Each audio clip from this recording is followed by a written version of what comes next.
जय तंत्र मंत्र केंद्र में मैं आप सबका हार्दिक स्वागत एवं अभिनंदन करता हूँ। मेरे प्रिय भाई बहनों, आज मैं आपको बता रहा हूँ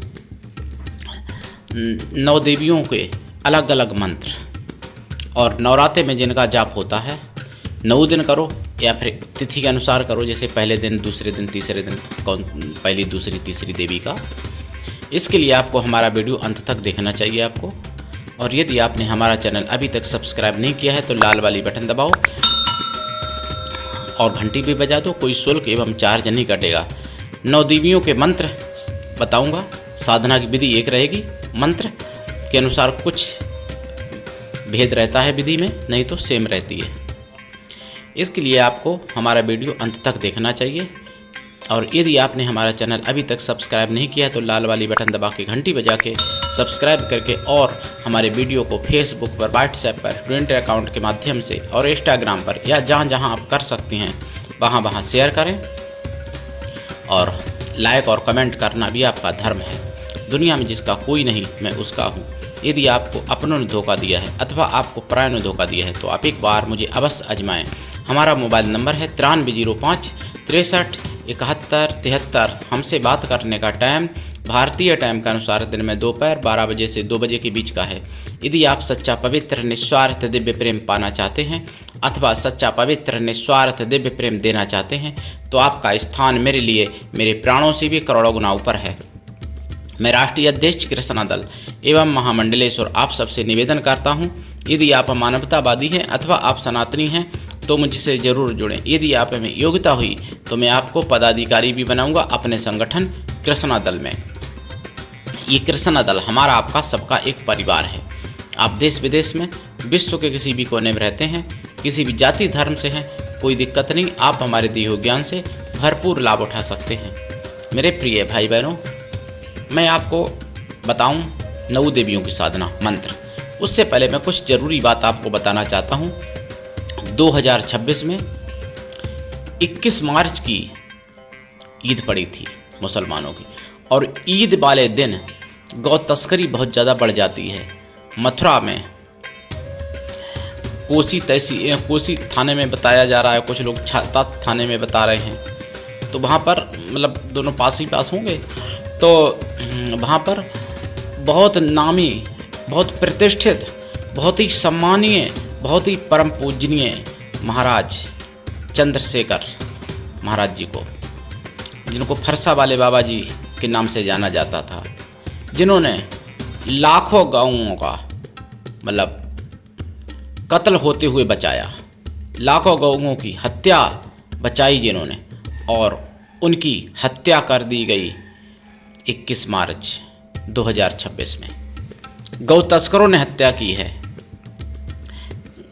उनके पास सूचना मिली उनको सुबह 3 बजे के बाद वो गए और गाय की गाड़ी को चेक कर रहे थे जिसमें गाय भरी हुई थी।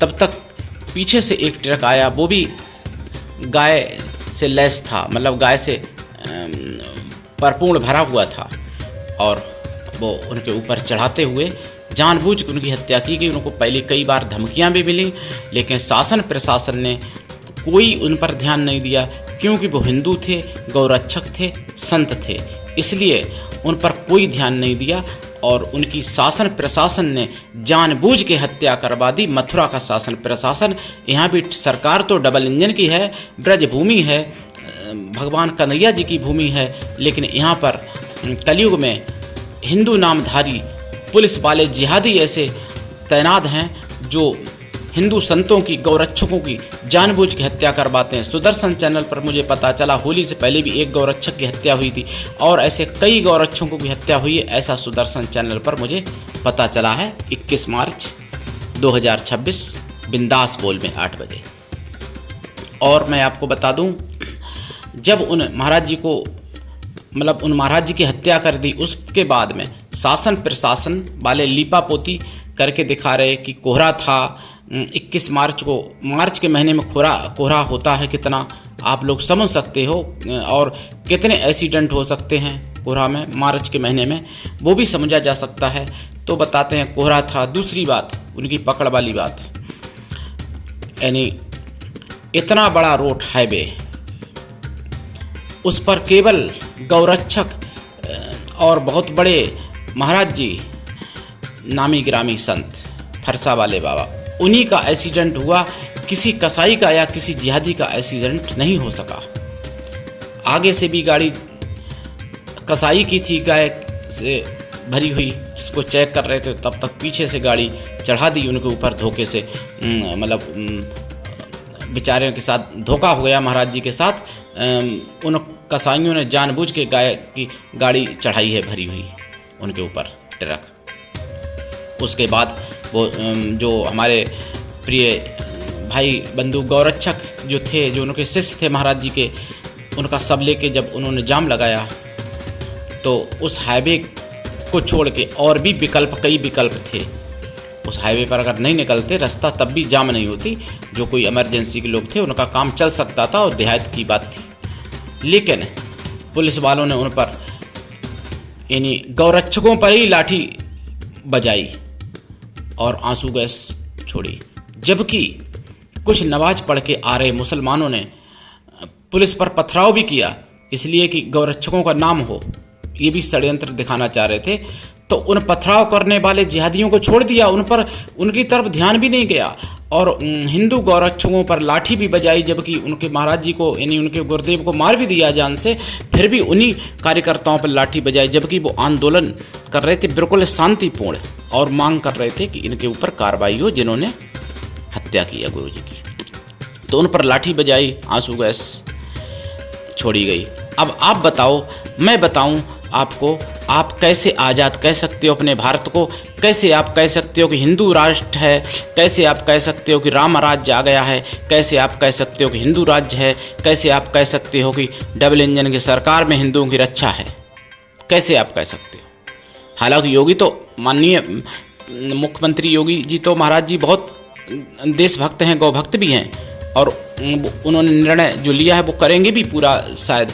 लेकिन पुलिस उसमें काफ़ी बाधा डालेगी, क्योंकि मथुरा की जब एसपी तक लिपापोती करता हुआ देखा गया सुदर्शन चैनल पर, मैंने सुना है, तो वहाँ की पुलिस, पूरी पुलिस लगता है बिकी हुई हो। एक दो पुलिस होगी जो बेचारी विरोध नहीं कर सकती। जब वहाँ का एसपी ऐसा हो सकता है, जिहादियों को बचाने के लिए तैयार रहता है, हिंदुओं को मरवाने के लिए तैयार रहता है, तो फिर अब आप सोचो और कौन होगा? जबकि वो सारे नाम हिंदू हैं।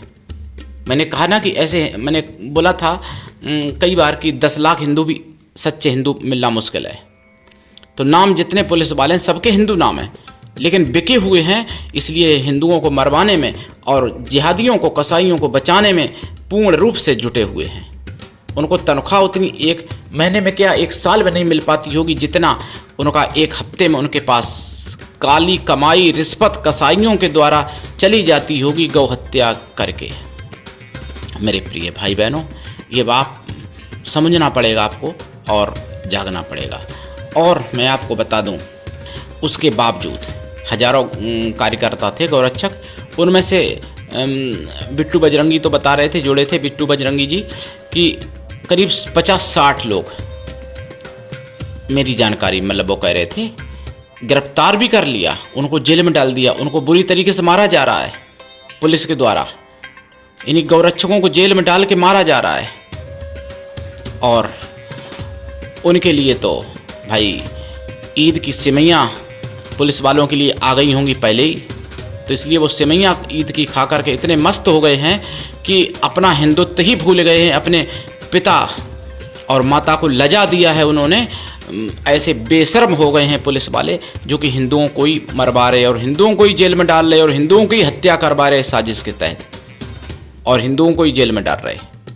मुझे भी नहीं पता कि ऐसे पुलिस वाले मुझे कब मारते हैं, क्योंकि मेरे लिए भी, मैंने भी पुलिस का दंश देखा है 2009 में और 2010 में। और अनपरिचित पुलिस का देखा है। मेरे नाम कोई FIR नहीं थी किसी प्रकार की, और मेरे नाम कोई केस नहीं था, कोई पुलिस वाले मुझसे परिचित नहीं थे। लेकिन मैं संत और हिंदू होने के कारण मुझे भी पुलिस वालों ने परेशान किया था। हालांकि मैं अब तो महामंडलेश्वर हूँ, लेकिन पुलिस वालों कि आगे क्या भाई, जब फरसा वाले बाबा कहीं मार दिए जाते हैं, कहीं सोनिया गांधी के राज्य में उड़ीसा में लक्ष्मणानंद मार दिए जाते हैं, तो कहीं आसाराम बापू जी को, पूज्य आसाराम बापू जी को बलात्कारी बना दिया जाता है और फंसा दिया जाता है 75 साल की उम्र पर, उनको एक लड़की का बलात्कार लगा दिया जाता है। कहीं बाबा रामदेव पर, उनके कार्यकर्ताओं पर लाठी बजाई जाती है, कांग्रेस के राज्य में ये हुआ था। और कहीं राम मंदिर में मुलायम सिंह के राज्य में 90 के दशक में हिंदू महात्माओं को जान से मरवा दिया जाता है, बीपी सिंह प्रधानमंत्री के राज्य में। तो हिंदू सदा से सहते आ रहे। तो कई इंदिरा गांधी के राज्य में दिल्ली में लाखों संतों की हत्या करवा दी जाती है गौरक्षा के आंदोलन में। मेरे प्रिय भाई बहनों, कब जागोगे? कब कहीं पाल घर में रक्षा, मतलब हिंदुओं की हत्या हो जाती है संतों की महाराष्ट्र में, तो कहीं संतों को जेल में डाल दिया जाता है, कहीं बाबा जय गुरुदेव को जेल में डाल दिया जाता है इंदिरा गांधी के द्वारा, जाता था मतलब पहले। तो जो इंदिरा गांधी के राज्य में हो रहा था, जो जवाहरलाल के राज्य में हो रहा था, जो बीपी सिंह मुलायम सिंह के राज्य में हो रहा था, और वही आज भी पुलिस के कारण हो रहा है, योगी को बदनाम करने के लिए। क्यों? योगी बदल गए, मतलब योगी आ गए, सरकार बदली है ना, लेकिन पुलिस वाले थोड़ी बदले। पुलिस वाले तो वही हैं जो सपा और कांग्रेस में थे, बसपा थे। तो जहाँ उनकी चलती है वहाँ हिंदुओं पर अत्याचार करते हैं। जहाँ ऐसी मानसिकता के पुलिस वाले हैं वहाँ हिंदुओं पर, साधुओं पर, गौरक्षकों पर अत्याचार करते हैं। और भाई दिल्ली में शाहीन बाग में बरसों तक जाम बनाए रखे हैं मुसलमान लोग, तो उनसे बात करने जज पहुंचते हैं, उनसे बात करने विधायक मंत्री पहुंचते हैं, उनसे बात करने सरकार के लोग पहुंचते हैं, और उन पर लाठी और आंसू गैस तो छोड़ना बाद की बात है, लाठी चलाना तो बाद की बात है, उनको खान पान का भी इंतजाम किया जाता है, और उनको तू बोलने की किसी के बाप में औकात नहीं होती है। क्यों? कि वो जिहादी हैं, वो एकजुट हैं, वो मुस्लिम है ना, इसलिए। और हिंदुओं को क्या, हिंदुओं को घर से उठा के मार दो, घर से खींच के ले जाओ मार दो, क्या होगा? कुछ नहीं, थोड़ा बहुत आंदोलन होगा 1-2 दिन, बस ठंडा हो जाएगा। और यही हो रहा है।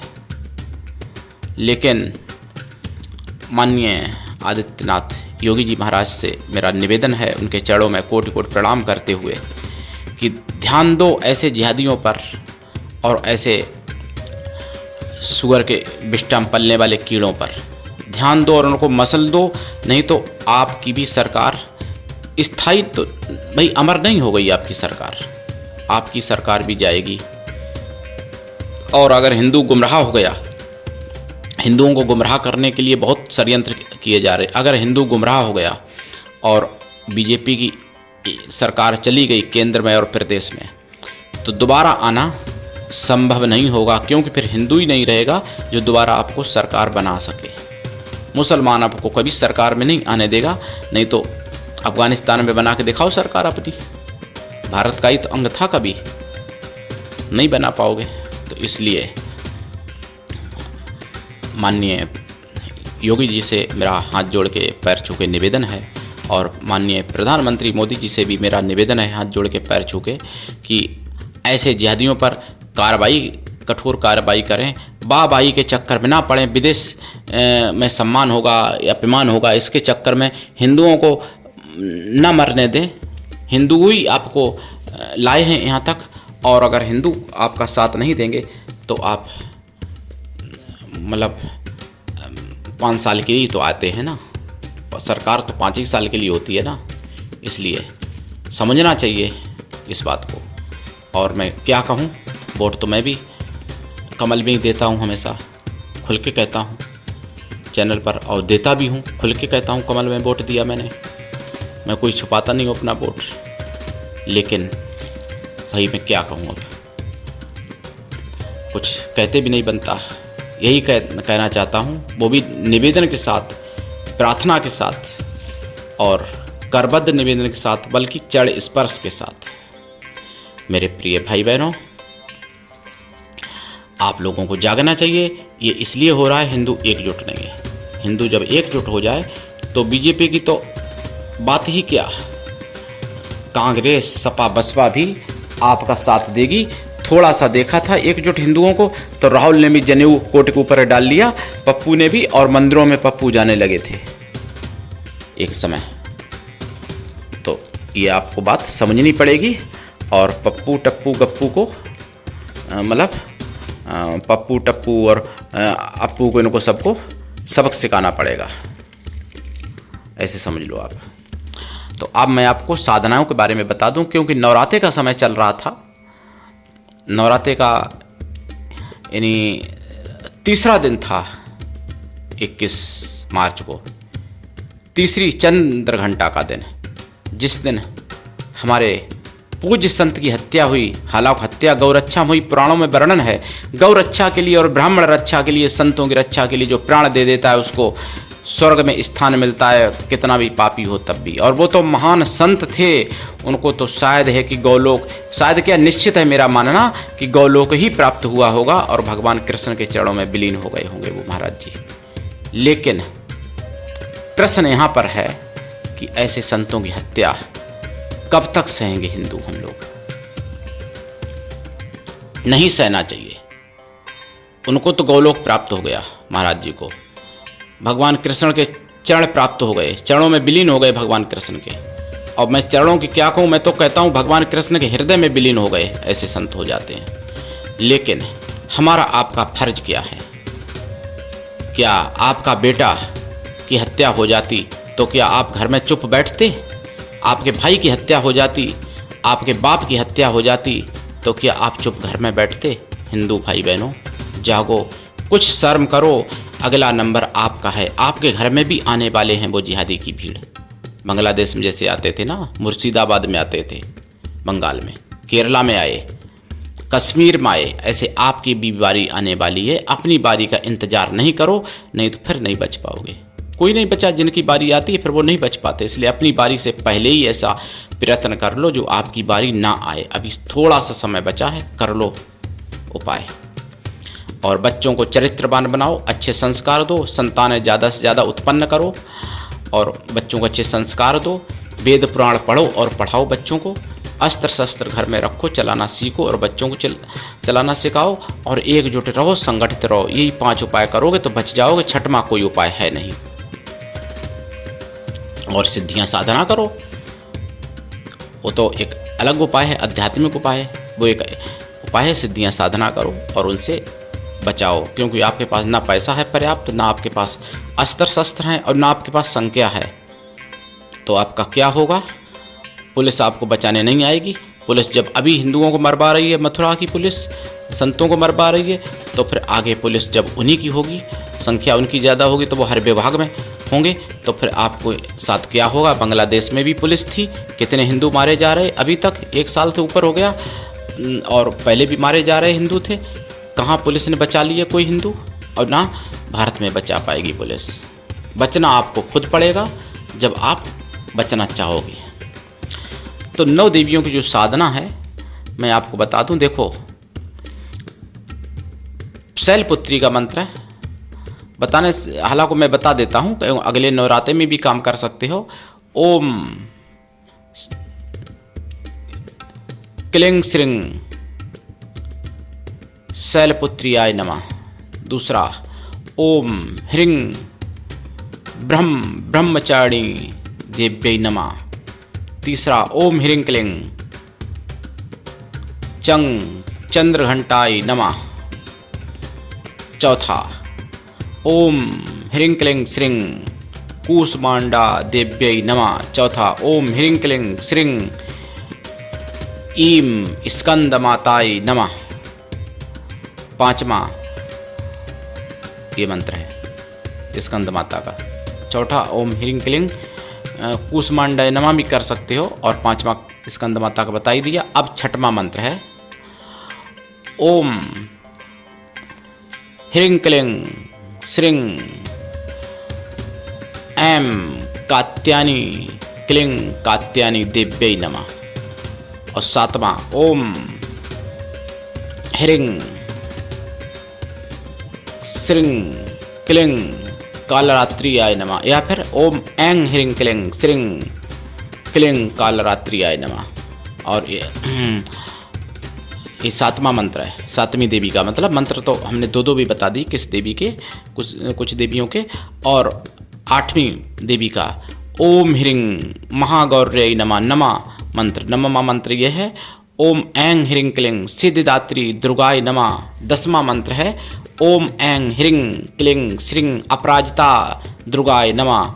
और 11वां मंत्र है ओम ह्रीं दुम दुर्गाय नमः, या ओम दुर्गे रक्षणी मम रक्षम कुरु कुरु स्वाहा, या ओम ह्रीं दुर्गे रक्षणी मम रक्षतु स्वाहा। तो ये मंत्र है। दुर्गा देवी के तो मंत्र नित्य जपे जाते हैं नवरात्रे में। और देवियों के जिस देवी का जो बार होता है उसी देवी की उसी दिन पूजा की जाती है। कुछ लोग 9 देवियों के 9 दिन मंत्र जपते हैं और जपना भी चाहिए। तो अब इनका अगर जाप आप करते हो, एक देवी की साधना अगर करते हो किसी की भी एक की, तो कम से कम जाप 1.25 लाख करना चाहिए। 2 देवी की भी साधना कर सकते हो एक साथ में, लेकिन फिर परीक्षाएं भी डबल होती हैं। जाप 1.25 लाख करना चाहिए। और आसन इसमें आपका लाल ही रहेगा, माला लाल चंदन की या रुद्राक्ष की रहेगी। और दिशा आपकी उत्तर या पूरब या दक्षिण रहेगी। समय रात्रिकालीन अति उत्तम है, दिन में भी कर सकते हो। देसी घी का दीपक जलाएं, खोया की मिठाई और अष्टमेवा का प्रसाद रखें। प्रसाद साधना के बाद खुद खाएं, परिवार में बांटें। 1 लोटा जो जल रखेंगे वो जल पीपल पर या नीम पर या बेल वृक्ष पर या फिर अन्य किसी वृक्ष पर चढ़ा दें और जाप करें। जाप का दशांश हवन भी करें, हवन का दशांश तर्पण करें, तर्पण का दशांश मार्जन करें, मार्जन का दशांश पवित्र ब्राह्मण पतिव्रता सुहासिनी स्त्रियों को भोजन करा दें अथवा पवित्र ब्राह्मण कन्याओं को भोजन करा दें। कन्या या स्त्रियां किसी भी जाति वर्ण की हो सकती हैं भोजन कराने के लिए, लेकिन वो मन से तन से पवित्रों एवं शुद्ध शाकाहारी हों। ऐसा संभव ना हो तो उतनी गौ माताओं को भोजन करा दें और जरूर कृपा होगी। गौ माताओं में तो 33 करोड़ देवताओं का, 56 करोड़ भवानियों का और नागों का, यक्षों का, गंधर्वों का, पितरों का, सभी का निवास है गौओं में। इसीलिए मैं गौरक्षकों को सबसे बड़ा समझता हूँ अपने विचारों से। क्योंकि देखो मथुरा में बड़े बड़े संत कथावाचक, गौ कथा करने वाले और हरि कथा करने वाले, लेकिन जब संत की इनकी हत्या हुई तो कोई नहीं निकले बिलों से, सब अपने बिलों में छुपे रहे मठों में। और मैं क्या बताऊं, तो ऐसे संतों का भी मैं दुर्भाग्य समझता हूं जो कि संत की हत्या होने पर कोई प्रतिकार नहीं। अगर सारे संत पूरे विश्व के, अब विश्व की बात छोड़ो, पूरे भारत के ही अगर सारे संत एक हो जाएं तो 1 घंटा नहीं लगेगा, उन गौरक्षकों को छोड़ दिया जाएगा और गौरक्षकों के खिलाफ कोई कार्रवाई नहीं करेगा। भाई गौरक्षकों को क्यों मारा जा रहा? कोई आतंकवादी तो नहीं है? आतंकवादियों को नहीं मारा जाता है, उनको गले में हाथ डाल के ले जाएंगे, उनके लिए रात के 2 बजे कोर्ट खुल जाएगा। लेकिन गौरक्षकों की नहीं सुनी जाती है, दिन में भी उनकी मांग नहीं की जाती, जबकि सब सामने रखा है बहुत बड़े संत का। फिर भी मेरे प्रिय भाई बहनों, ये सब इसीलिए हो रहा है कि हमारी आपकी कमी है। साधक बनो, साधनाएं करो और एकजुट रहो। और अपने जाति में, मतलब अपने हिंदू जाति में, मैं वैसी जाति की बात नहीं कर रहा हूँ, हिंदू जाति में, हिंदू धर्म में एकता रखो। मतलब धर्म सनातन है, जाति हिंदू है हमारी सबकी, तो धर्म सनातन में और हिंदू जाति में एकता रखो। हिंदू जाति है और वैसी जाति पाति में मत बटो। हम ब्राह्मण भी हैं, हम शूद्र भी हैं, हम क्षत्रिय भी हैं और हम वैश्य भी हैं। हम सभी वर्णों के, सभी जातियों के हैं, बस हम हिंदू हैं। सबसे पहले मैं हिंदू हूँ, मेरी केवल जाति हिंदू है, ऐसे समझो आप। तो मेरे प्रिय भाई बहनों, गौरक्षा के लिए तत्पर रहो। और गोमती विद्या का जप करने से भी गौलोक प्राप्त होता है, जो मैंने बहुत पहले साधना डाली थी गोमती विद्या की, देख लेना चैनल पर। मेरे चैनल पर 2000 वीडियो होने वाले हैं पूरे, हो तो गए थे 3500, लेकिन यूट्यूब ने कुछ डिलीट कर दिए थे बहुत पहले, कुछ हमसे ही डिलीट करवाए गए थे, स्वयं हमने कर दिए थे। मतलब हमको ठीक नहीं समझ में आए, जैसे यूट्यूब की रवैया, तो हमने फिर डिलीट कर दिए मजबूरी में, क्योंकि भाई सनातनी है, सनातनी कानून को मानने वाले हैं, और वहाँ तो सर तन से जुदा हो जाता है। ना जाने कितने हिंदुओं की हत्या हुई उत्तम नगर दिल्ली का, आपने देखा ही होगा वीडियो, और भी सब जगह का बहुत होती रहती। मैं कितनी गिनाऊँ, कितने लफ्ज़ात होते हैं, कितनी क्या क्या ज़्यादा चल रही हैं, गिनना मुश्किल है मेरे लिए। तो जागिए और दूसरों को जगाइए और साधना करिए, सनातन धर्म की आवाज़ जन जन तक पहुंचाइए। आप सबका चैनल, अपना चैनल समझ के इसको आगे बढ़ाइए। आज के लिए इतना ही, धन्यवाद। जय माता की, जय श्री राम, जय गौ माता की, हर हर महादेव, वंदे मातरम, जय सनातन, जय हिंदू राष्ट्र।